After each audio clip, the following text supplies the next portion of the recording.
Assalamualaikum warahmatullahi wabarakatuh. Halo pemirsa, apa kabar? Semoga pemirsa selalu dalam keadaan sehat walafiat. Amin amin ya rabbal alamin. Alhamdulillah pemirsa, kita jumpa lagi di channel Akhi Andrialdi.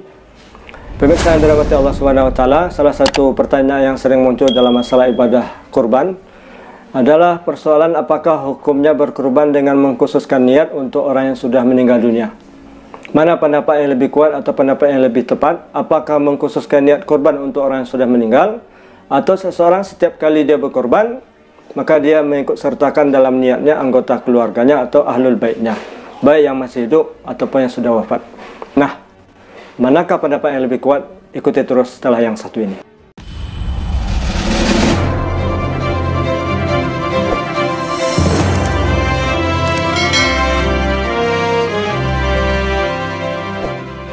Baik pemirsa, sebelumnya buat pemirsa yang baru pertama kali mampir ke channel ini, perkenalkan saya Akhi bukan Ukhti ya. Dan channel Akhi Andrialdi ini lebih banyak membahas berbagai persoalan yang ramai diperbincangkan, namun tentunya dari perspektif hukum Islam. Sebelumnya harapan saya kepada pemirsa, semoga channel ini bermanfaat bagi kita semua, menambah ilmu dan amal kita tentunya. Amin amin ya rabbal alamin. Untuk itu pemirsa, dukung terus channel ini dengan cara like, komen. Jika ada yang bertanya, silakan ketik di kolom bawah. Tapi yang paling penting adalah subscribe dan tombol loncengnya, agar saya lebih semangat lagi membuat video untuk pemirsa, dan tentunya agar video kami lewat di YouTube pemirsa.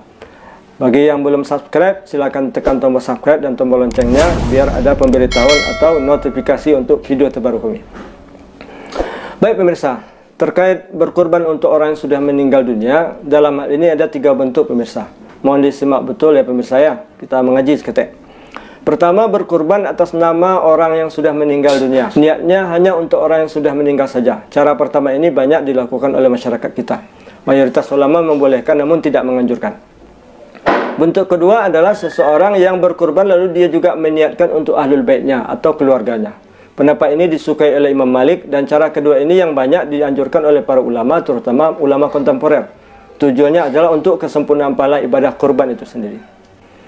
Bentuk ketiga adalah pendapat Syafi'iyah, di mana tidak ada kurban bagi orang yang sudah meninggal dunia, kecuali jika dia berwasiat semasa hidupnya.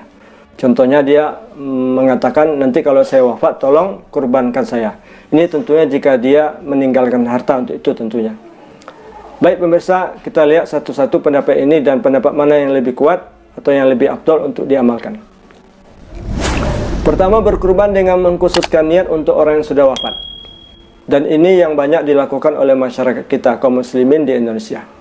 Pendapat ini banyak dianut oleh mazhab Hanafi, Hambali, dan juga sebagian mazhab Syafi'i.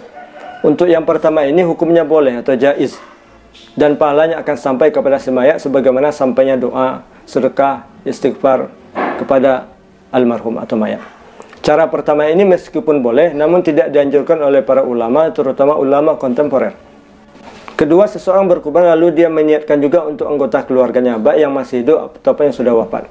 Dalilnya sesuai dengan hadis Nabi SAW, di mana Nabi ketika hendak menyembelih, beliau membaca Bismillah Allahu Akbar, Allahumma hadza min Muhammad, wa min ali Muhammad, wa min ummati Muhammad. Artinya dengan nama Allah, Zat yang Maha Besar, ya Allah ini korbannya Muhammad, keluarganya Muhammad, dan umat Muhammad. Nah, cara kedua ini adalah cara yang disukai oleh Imam Malik, di mana orang yang hidup ketika dia berkurban, maka dia meniatkan juga untuk anggota keluarganya, baik yang masih hidup ataupun yang sudah wafat. Alasan Imam Malik menyukai pendapat kedua ini adalah, pertama, karena Imam Malik melihat tidak adanya riwayat yang menjelaskan bahwa Nabi SAW mengkhususkan niat ibadah kurban hanya untuk orang-orang tertentu saja. Justru dalil yang ada adalah orang yang berkurban mengikut sertakan anggota keluarganya, baik yang masih hidup atau yang sudah wafat. Jadi Rasulullah SAW tidak pernah mengkhususkan niat seperti yang banyak dilakukan kaum Islam Indonesia. Rasulullah tidak pernah berkorban dengan mengkhususkan niat bagi Khadijah radhiyallahu anha, bagi pamannya Hamzah radhiyallahu anhu, dan juga bagi anak-anaknya yang sudah wafat. Alasan kedua Imam Malik kenapa dia keberatan atau memakruhkan kurban dengan niat khusus orang yang sudah meninggal adalah agar seseorang tidak jatuh kepada membanggakan diri, al-mubaha atau tafakhur. Perlu kita ketahui pemirsa yang mulia bahwa ibadah kurban itu dalam kitab fikih dikatakan sunnatun muakkadatun fi haqqil hayy al-qadir wa tujizu anhu an ahli baitih. Artinya ibadah kurban itu sunnah muakkad, sunnah yang sangat dianjurkan bagi orang yang masih hidup. 1 ekor hewan kurban sudah memadai untuk dirinya dan anggota keluarganya atau ahlul baitnya. Jadi terlihat jelas perbedaan pendapat yang pertama dengan pendapat yang kedua. Pendapat yang pertama, niat kurban hanya untuk mayat saja. Sementara pendapat yang kedua, yang berkurban mengikut sertakan orang yang sudah wafat. Nah, agaknya atau dalam pandangan saya, inilah yang asal atau yang rajih sesungguhnya pemirsa.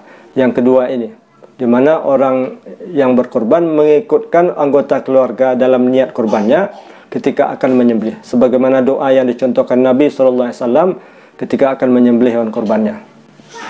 Jadi pemirsa yang mulia, yang asalnya, istilah asal dalam usul fikih yang rajih, yang kuat, bahwa yang wafat mengikut kepada kurban yang hidup. Bukan sebaliknya pemirsa, orang yang hidup mengikuti kurban orang yang wafat. Bahkan yang banyak dek itu adalah nama almarhum saja yang ditulis dalam list orang yang akan berkurban. Hanya sama je undangan barelek atau walimah pemirsa. Di kartu undangan itu ada tulisan turut mengundang almarhum Udin contohnya, atau turut mengundang almarhumah Pi'ah contohnya. Jadi artinya yang mengundang sabananya adalah orang lain hidup, yang almarhumah ko mengikut kanan hidup. Tidak mungkin almarhum yang mengundang langsung. Tidak mungkin dunia lain yang mengundang. Masya Allah pemirsa pahamlah. Tapi jangan bertanya lo pemirsa, jadi kurban kami yang selama ko itu tidak sampai itu Pak Ustaz. Namun tidak ada bilang tidak sampai. Insya Allah sampai tentunya. Amin amin ya rabbal alamin.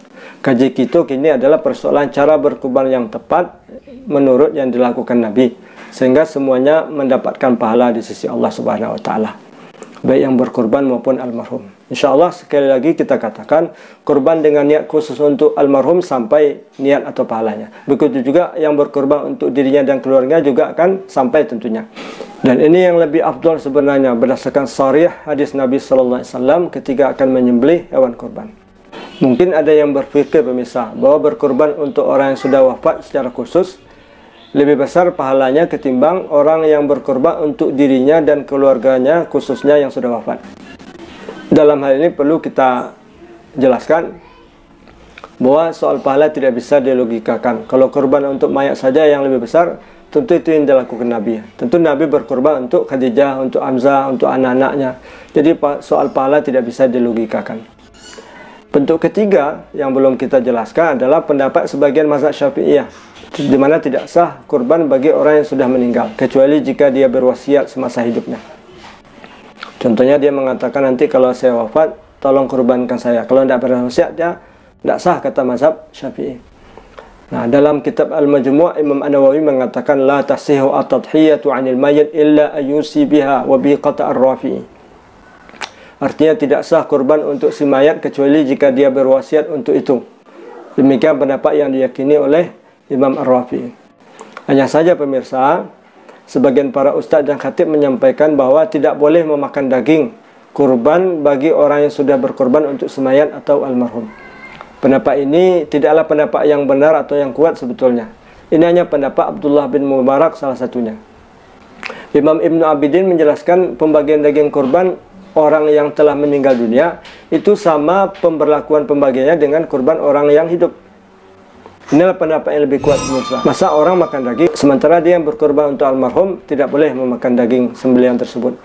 Orang lain dapat, dia tidak dapat. Orang lain duduknya terduduk sah. Pemirsa, pendapat Syafi'iyah ini jika kita tilik secara teliti ada titik temunya dengan mazhab Maliki sebetulnya. Mazhab Imam Malik mengatakan bahwa berkorban khusus untuk mayat tidak ada riwayat khusus untuk itu. Sementara mazhab Syafi'i mengatakan bahwa berkorban untuk si mayat itu baru boleh dan sah jika memang berwasiat ketika hidup. Jadi perbedaannya hanya perbedaan redaksi saja. Sekali lagi pemirsa, pendapat kedua yaitu pendapat Imam Malik. Ini yang lebih kuat dengan melihat kepada dalil-dalil yang ada. Sebagai tambahan argumentasi, Imam Muhammad bin Abdurrahim Al-Mubarakfuri ketika mensyarahkan salah satu hadis dalam Sunan At-Tirmizi di dalam bukunya Tuhfatul Ahwazi, hadis yang menjelaskan atau menceritakan di mana Rasulullah SAW berwasiat kepada Ali bin Abi Thalib agar Ali berkurban setelah Rasulullah wafat.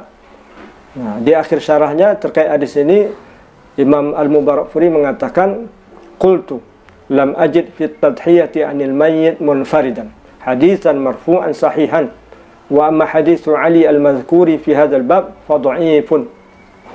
Menurut pendapatku, kata Imam Al-Mubarakfuri, saya tidak menemukan hadis marfu' yang sahih tentang berkorban untuk mayat secara khusus.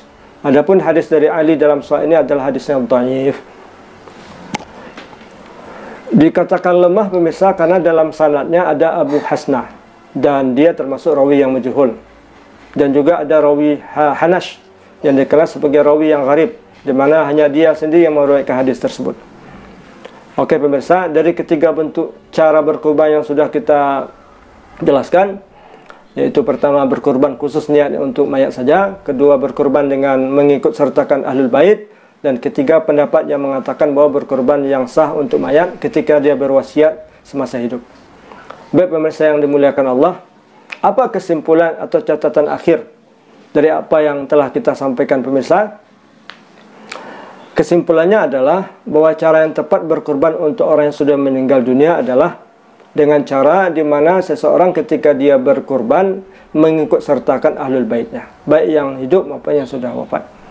Cara inilah yang lebih tepat dan sesuai dengan cara yang dilakukan dan diajarkan oleh Rasulullah SAW. Sebab Rasulullah SAW tidak pernah mengkhususkan niat korban untuk Khadijah radhiyallahu anha, untuk Hamzah pamannya radhiyallahu anhu, dan untuk anak-anak yang sudah wafat. Demikian pemirsa, wallahu a'lam bishawab. Ikuti terus video terbaru kami. Untuk itu jangan lupa like, komen, dan yang lebih penting adalah subscribe dan tombol loncengnya untuk channel Orang Awakko, anak orang Minangko. Assalamualaikum warahmatullahi wabarakatuh.